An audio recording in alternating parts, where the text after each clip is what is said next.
So hi! Welcome and welcome back to my YouTube channel, and for today's tutorial, ituturo ko sa inyo kung paano nga ba mag-log out sa ating Pinterest account. But first, kindly subscribe to my channel and don't forget to hit the subscribe button and the bell to notify you for my new updates.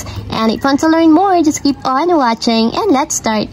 So yan, for today's video, i-open muna natin ang ating Pinterest application. So dapat naka-login yung inyong account para maipakita ko sa inyo kung paano nga ba mag-log out. So ayan, pagka-open, ganito yung lalabas. So ito yung pinakang homepage ng Pinterest. So para ma-log out yung ating account, hanapin nyo lang yung button na nandito sa pinakang dulo. So parang ito yung mga collections natin. So tap nyo lang.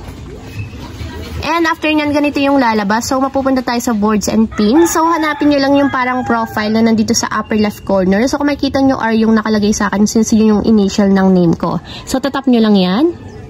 And mapupunta na tayo sa pinakang account ng ating Pinterest. So, hanapin nyo lang dito yung logout. So, ito yung logout. Itatap lang natin. And automatic, once na tinap natin yung logout, naka-logout na tayo sa ating Pinterest account or Pinterest app. So, ayun guys, ganun lang kasimple kung paano nga ba i-logout ang ating account sa Pinterest. If you have a question, can you comment down below. Don't forget to hit the subscribe button and the bell to notify you for the new updates. And thank you for watching! Living life, every day, late at night, not okay.